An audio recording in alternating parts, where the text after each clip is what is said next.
magandang regalo ito pag naalis talaga si Sara Duterte. Kasi, mga kababayan, dyan po papasok yung pangatlong topic natin. Bakit pangatlong topic natin? Kasi kung titingnan po natin maigi, mga kababayan, dito ay may banta po si Sara Duterte sa mga kalaban niya. Sino ba yung mga kalaban niya? Kayo, ako, si Pangulong Bongbong Marcos, si Speaker, si Lisa, at yung mga congressman. Mga kababayan, ang banta niya po, hindi ko kayo patatawarin. Yan ba yung gawain ng isang mataas na opisyal? Di ba dapat ang isang mataas na opisyal, ang isang leader, dapat maging huwaran, maging ehemplo, maging example sa mga kabataan. Pero pakinggan nyo mga ka-GP Natics, ang binitawang pahayag ni Sara Duterte dito po sa isang event, dito pa sa Norte. At ganito po ang kanyang sinabi. Correct me if I'm wrong kung ito ay nasa Norte, ha? Forgiving, giving, and loving. Lagi ko pong sinasabi na depende po yan sa tao. Pero dahil ako ay Vice President, kailangan ko sabihin sa inyo na yan po ang mensahe at diwa ng Pasko. Pero po ako, hindi po talaga ako magpapatawad. Walay, patay tayo dyan mga kababayan. Diwa ng Pasko. Yan ay panahon ng pagmamahalan at pagbibigayan. Pero sabi ni Sara Duterte, ako po ay hindi magpapatawad. Alam nyo, ganito lang yan. Bago ko po ituloy ang video. Ang isang taong may galit sa puso, hindi po tayo makakapag-move on. Ang taong isang may galit sa puso, tandaan po ninyo mga kababayan, lahat ng iisipin mo, lahat po ng kahihinatnan yan ay hindi po maganda. Darating ang punto na magagawa mo ang ang mga bagay na hindi mo dapat gawin. Dahil sa hindi mo pagpapatawad, sigurado, iiral po dyan una inggit. Iiral po dyan ang galit. Iiral po dyan ang paghihiganti. At pag yung mga yan, yung element na nabanggit ko sa inyo, inggit, galit, paghihiganti, mga kababayan, ang kalalabasan yan ay hindi maganda. Ang parang nag-uutos sa iyo dyan ay sigurado, demonyo. Sa bagay, ikaw ang presidente ng impyerno. Ang tatay mo, ang puputol sa buntot ni Satanas at siya ang papalit. Magkita-kita na lang kayo doon. Huwag nyo na kami idamay. Di ba? Mga kababayan.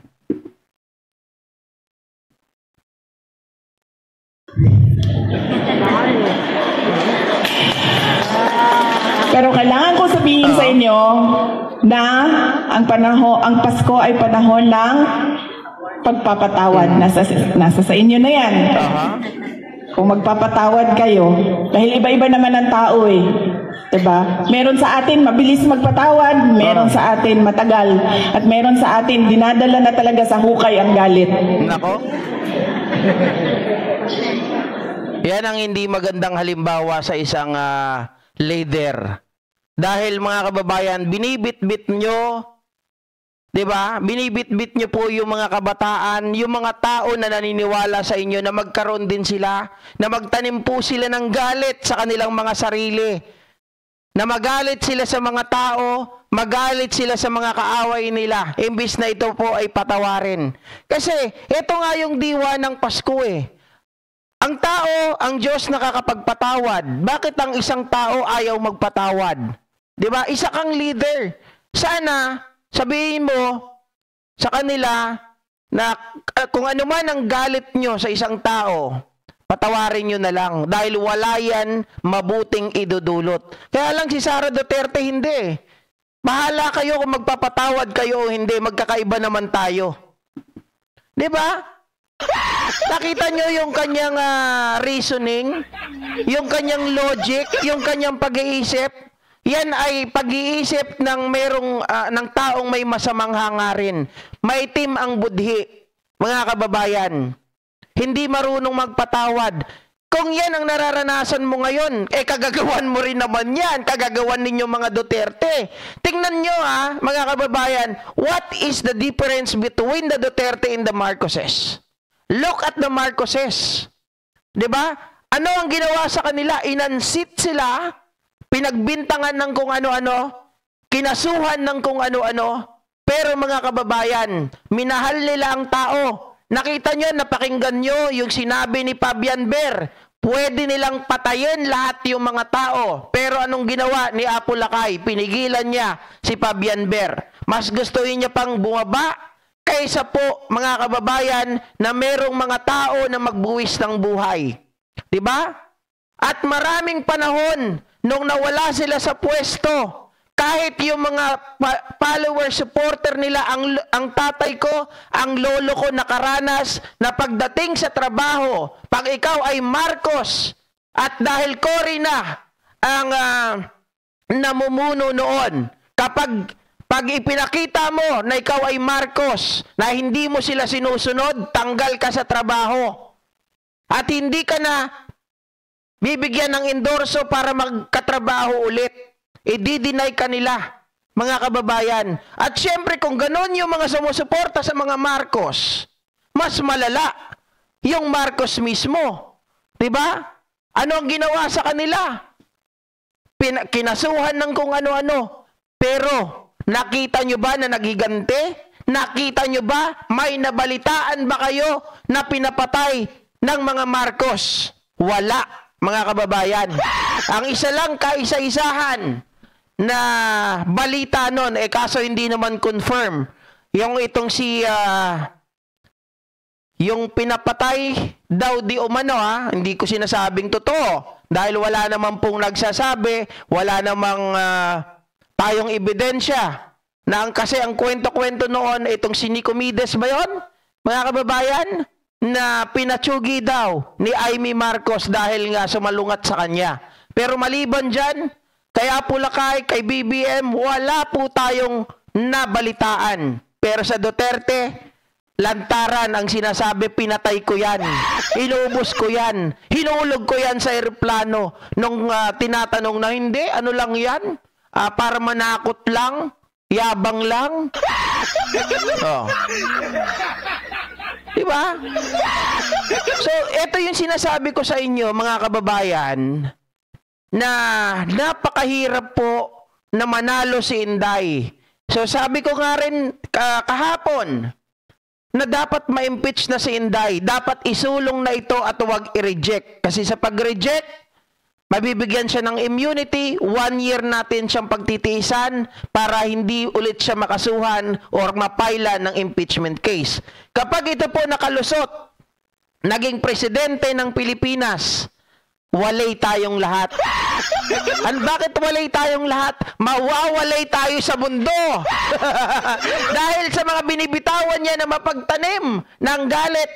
Di ba? Yung kaitiman ng budhi, yung galit na namumuo sa kanya, sasabog at sasabog yan. At kapag ito naging presidente, lahat ng tumaliwas at kumalaban sa kanya, pati, mawawalay. Di ba? Sabi ni Queen, kakamping ako pero in fairness, mabait si PBBM.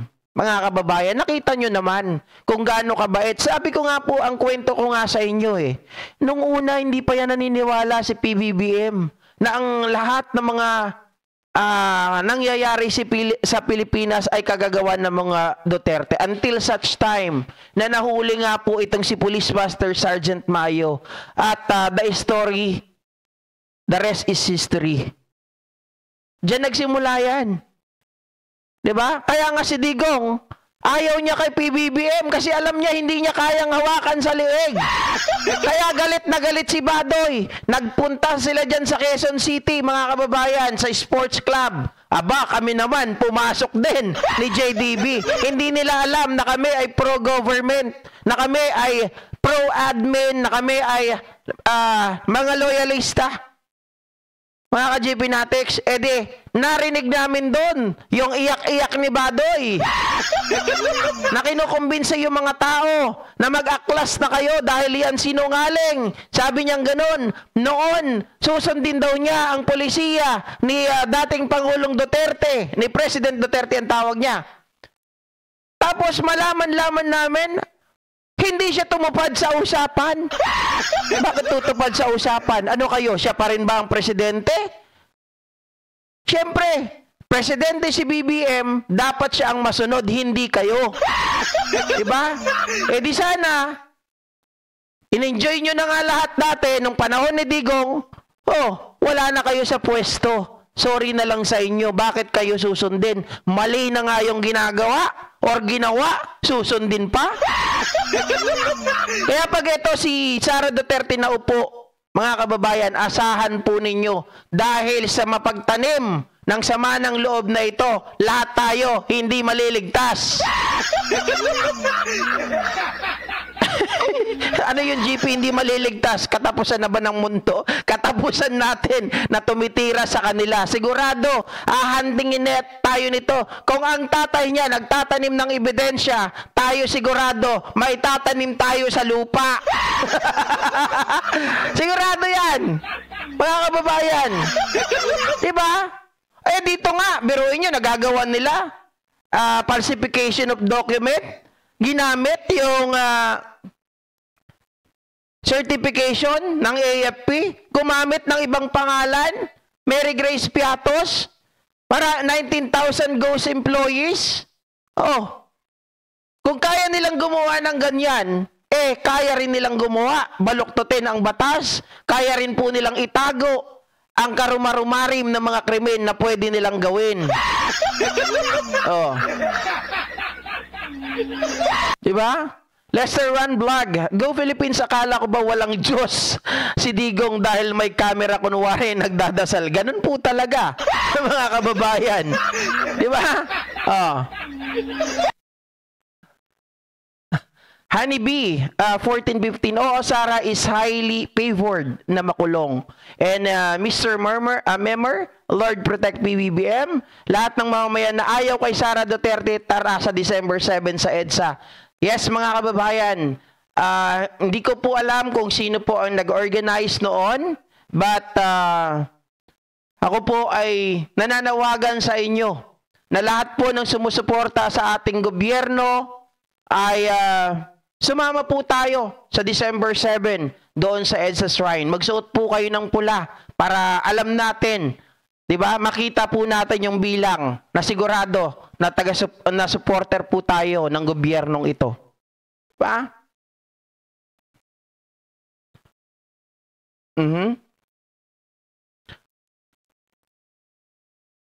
Mahirap po ang isang taong mapaghigante. Totoo po yan, mga kababayan.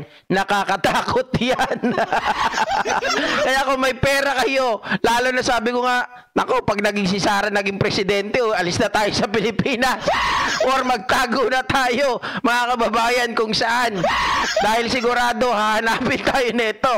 Di ba?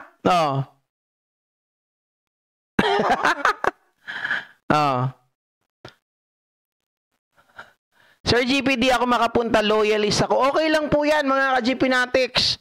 Yung mga hindi talaga kaya, lalo sa malalayo, no? Ganon din sa mga may edad na. Naku, wag na po kayong pumunta. Pero kung kaya nyo, bahala po kayo, ha? Kaya lang, magdala po kayo ng maintenance. Magdala po kayo ng tubig. Magdala po kayo ng pagkain. Kasi, mahirap na. Diba? Next topic ulit tayo, mga ka-GP. Pag-usapan naman po natin itong banta sa buhay ni Sara, mga